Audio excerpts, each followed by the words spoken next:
Hello guys, welcome back to our channel. Episode ആരംഭിക്കുമ്പോൾ കാണിക്കുന്നത് ഗായത്രി വില്ലയാണ്.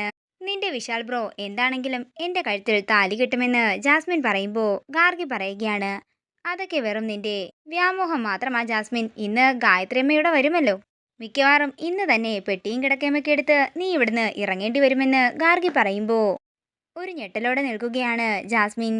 ഗായത്രി അമ്മ നിന്നെ ഇന്ന് തന്നെ ഇവിടുന്ന് ആട്ടിയിറക്കും ജാസ്മിൻ. അത്രയും പറഞ്ഞുകൊണ്ട് ഗാർഗി അവിടെ നിന്ന് പോകുന്നു. പിന്നീട് കാണിക്കുന്നത് ഷഷ്ടിപൂർത്തിയുടെ പൂജ നടക്കുന്നതാണ്. ഗോപിനാഥിനെ പിടിച്ചുകൊണ്ട് വിശാല് താഴേക്ക് വരുമ്പോൾ വിശാലിനെ സഹായിച്ചുകൊണ്ട് ഗോപിനാഥിനെ അവിടുത്തെ സെറ്റിയിൽ പിടിച്ചിരുത്തുകയാണ് പ്രഭാവതി.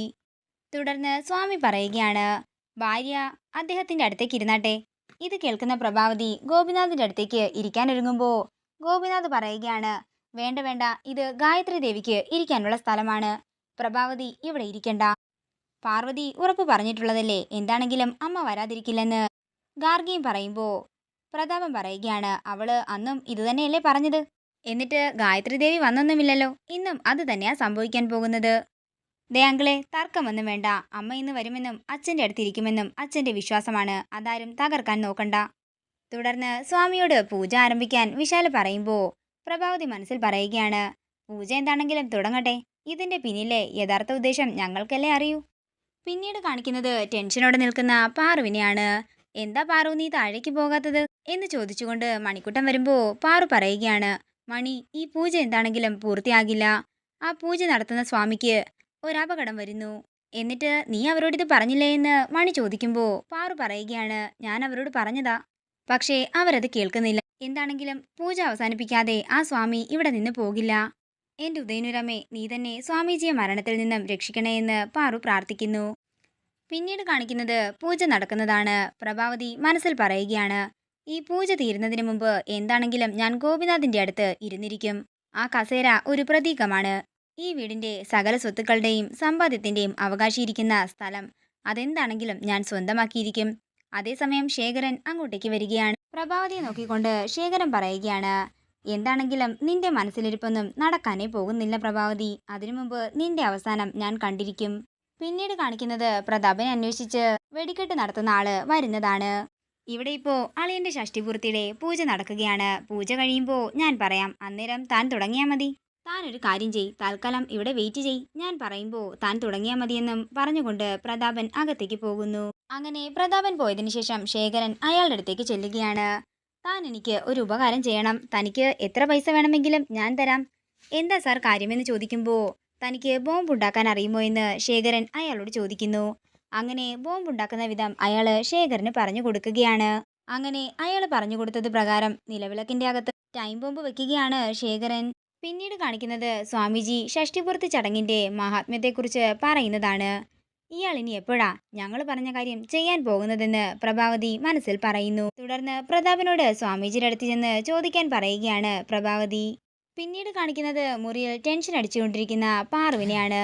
അതേസമയം പാറു നൽകിയ സാരിയും ഉടുത്തുകൊണ്ട് ഗായത്രി ദേവി അങ്ങോട്ടേക്ക് വരുന്നു. ഗായത്രിയെ കണ്ട് സന്തോഷത്തോടെ നിൽക്കുകയാണ് പാർവതി. അമ്മേ, ഞാൻ ആകെ വിഷമത്തിലാണ്. ഇവിടെ പൂജ ചെയ്യാൻ വന്നിരിക്കുന്ന സ്വാമിജിക്ക് ഒരു അപകടം വരാൻ പോവുകയാണ്. ഞാൻ അദ്ദേഹത്തിനോട് അത് പറഞ്ഞതാ, പക്ഷേ അവരാരും എന്നെ കേൾക്കാൻ കൂട്ടാക്കുന്നില്ല. എന്റെ മോളെ, നീ അതോർത്തൊന്നും വിഷമിക്കണ്ട. വിധിയെ തടുക്കാൻ ആരെക്കൊണ്ടും ആകില്ലല്ലോ. മോളെ, നീ എന്താണെങ്കിലും ഇവിടെ ഇരുന്നിട്ട് ഒരു കാര്യവുമില്ല. നമുക്ക് താഴേക്ക് പോകാം. അതേസമയം ഗായത്രിയും കൊണ്ട് പാർവതി താഴേക്ക് വരികയും ഗോപിനാഥിന്റെ അടുത്ത് ഗായത്രിയെ ഇരുത്തുകയും ചെയ്യുന്നു. ഇതൊക്കെ കണ്ട് ദേഷ്യത്തോടെ നിൽക്കുകയാണ് പ്രഭാവതി. അങ്ങനെ ദേഷ്യത്തോടെ പ്രഭാവതി മുന്നോട്ട് നടക്കുമ്പോൾ സ്വാമിജി വരച്ച വരയില് പ്രഭാവതി നിൽക്കുകയാണ്. ഇത് കാണുന്ന പ്രതാപൻ പ്രഭാവതിയോട് മാറാൻ പറയുമ്പോൾ പ്രഭാവതി പറയുകയാണ്, എടാ, ഈ വരയിൽ ചവിട്ടിയാൽ 15 മിനിറ്റ് കഴിയാതെ അനങ്ങാനേ സാധിക്കില്ല. ഇതൊരു മാന്ത്രിക ബന്ധനമല്ലേ എന്ന് പറഞ്ഞ് പരിഭ്രാന്തിയോടെ നിൽക്കുകയാണ് പ്രഭാവതി. പിന്നീട് കാണിക്കുന്നത് ജാസ്മിനെയാണ്. ജാസ്മിൻ പരിഹാസത്തോടെ പാർവിനോട് ചോദിക്കുകയാണ്, അല്ല പാർവതി, എവിടെ നിന്റെ ദേവമ്മ? നീ എന്താടി ഇവിടെ മോണോ ആക്ട് നടത്തുകയാണോ? അതിനെ ഇത് യുവജനോത്സവ വേദിയൊന്നുമല്ല. ഗായത്രിയമ്മ വന്നിട്ടുണ്ടെങ്കിൽ ഞങ്ങൾക്ക് അമ്മയെ കാണണമെന്ന് ജാസ്മിൻ പറയുമ്പോൾ പാറു പറയുകയാണ്, ദേവമ്മ വന്നിട്ടുണ്ട്, അച്ഛൻ്റെ അടുത്ത് തന്നെ ഇരിക്കുന്നുമുണ്ട്. ഞങ്ങൾക്ക് ഇപ്പോൾ തന്നെ കാണണമെന്ന് സുശീല പറയുമ്പോൾ പാറു പറയുകയാണ്, അങ്ങനെ നിങ്ങൾക്ക് കാണാൻ സാധിക്കില്ല. ദേവമ്മ ഇവിടെ ഉണ്ടെന്ന് നിങ്ങൾ സങ്കല്പിച്ചാൽ മതി.